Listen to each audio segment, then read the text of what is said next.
Hey peeps, Sean from the Good Dog Nola. As you can see, I always like to check in, give you guys a little peep on the landscape. I love the bridge, the Mississippi, a train pulling in right down yonder. Anyways, saw a post yesterday, and to be fully honest, I haven't done a ton of research on it. I don't know all the details. I don't know if it's 1000% true. I don't know exactly what led up to it. I don't know if there's extenuating circumstances. But the reality is, I don't really need to know about this post. It just sparked an idea more than anything. But it was about a baby or a toddler crawling towards a dog that was eating food. And the baby in the post, the baby got bitten really severely. I'm trying to keep you guys out of the wind. That's why I'm moving so much. Yes, it's hotter than Hades, but there's a little breeze blowing. So whether that story is exactly right on the money, whether it's been conveyed perfectly accurately, I can't say. Does it happen all the freaking time? Yes. So whether that story's true or not, it happens all over the world enough times that it doesn't matter whether that story is accurate or perfect or right on or whatever it is. It's the concept that I want to get into. I'm sure a lot of you folks have seen that video where there's a child, oh God, what's it doing? Small child, a lot of wind. Small child, like grabbing on this other dog, and the dog is like taking it, handling it, and the mom, I'm gonna try and like block the sound out for you guys, the wind a little bit for you guys. And the mom is like encouraging it, egging it on. I think the little girl's kind of like smacking the dog, and eventually the dog has enough and then lashes out and grabs the girl by the head, and the camera falls. You know, the mom screams no, and the damage is already done. From what I understand, the baby was severely injured. And you know, these things tend to roll around Facebook, and you see these videos of,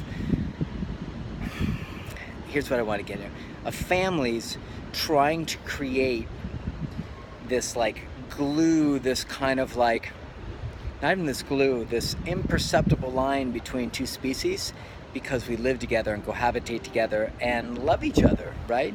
And so it makes it really complicated, it makes it really challenging, makes it really gray, and makes it really easy to mess up with major consequences.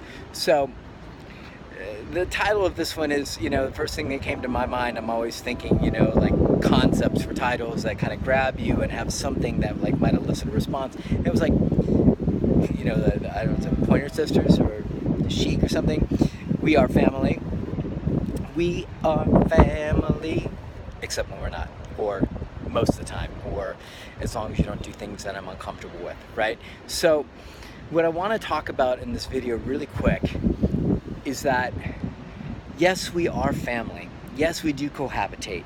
Yes, we've got these dogs living with us. Oftentimes they're on the furniture. They share the car with us. They share intimate, you know, all of our intimate space. All of this stuff, we're so enmeshed with each other, and it's truly a beautiful thing most of the time. The problems stem, well, there's a lot of things that problems stem from, but when we're talking about babies specifically, I want to keep this kind of like focused. We're talking about babies. It doesn't matter, like so many people get caught up in wanting to create this thing between the dog and the baby. Why? Because they view both kind of in the same way. Both are their children, both are their kids, and they want to make sure their kids get along and enjoy each other, and that the child gets as much joy out of the dog as the owners do. And so they allow a lot of very, very, very, very unfortunate things to go on in the hopes of creating this connection between baby, young child, or toddler, I guess I would say. Babies I don't think really like crawl around, so toddler, young kids, and then they allow a lot of boundary pushing that should never go on for a different species that doesn't perceive kids in the same way and doesn't have the same relationship with kids or toddlers that they do perhaps with you. You, as the adult that they're familiar with, that moves like an adult that they're familiar with and speaks like one and smells like one and all that, you might get away with different stuff. Maybe. I've seen plenty of older, folks get chomped on too. But you might get a pass because of your relationship. You might get a pass because you're an adult. You might get a pass because the way you interact with the dog is going to be far different than a young child who doesn't have a lot of impulse control, moves really kind of like, frantically, or really jagged movements, things like that. A lot of like kind of hyper energy, all that stuff that scares the shit out of dogs. So what I want to remind you guys is that yes, we are family. Yes, these dogs live with us. Yes, they share intimate space, and they go on vacations with us, and they go to grandma's house, and they ride in the car, and they go to the grocery store, and they watch movies with us. And they may not be watching, but they watch movies with us, they hang out, and this human need of nurturing and inclusion is an awesomely beautiful thing, except when it's not. Except when it causes damage and danger and mayhem, and then puts ultimately, like, everybody loses, but typically the parent. The parent loses with guilt and heartbreak, but the kid loses with physical damage. The dog loses with oftentimes their life. So dogs that are not aggressive, not dangerous dogs, put into situations around kids where kids are allowed to do all sorts of untoward behaviors to dogs. And thank God that the majority of dogs will just take it and suck it up and just try. I mean, God bless them for being so amazingly resilient and accommodating. But the fact of the matter is, we allow so much crap to go on and ask our dogs to endure so much stuff in the name of creating this perception in our minds of family. We've got two different species cohabitating in the house. And we've got two different species in different stages of development, which make it even more interesting, right? On both sides. But especially when we're talking about infants, toddlers, young kids. It's just such a different game. So I want to remind everybody that you're cohabitating with maybe your best friend, your good buddy, your travel companion, your adventure companion buddy, all that.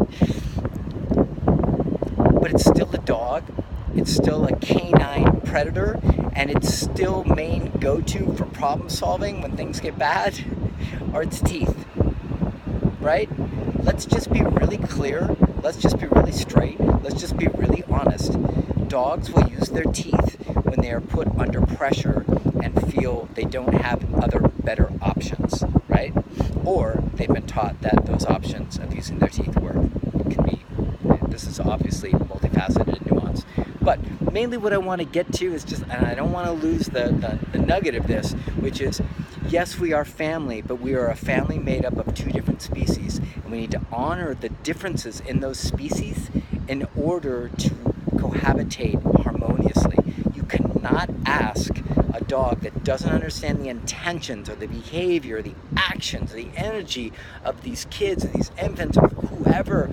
You can't ask of them to interpret that, assess it, and make great decisions. They're just not capable. And then you can't expect them not to react in the way that they're built to react, the way they're meant to protect themselves, the way they're meant to escape friction, danger, tension, unfortunate, uncomfortable, bad situations, dangerous situations, right?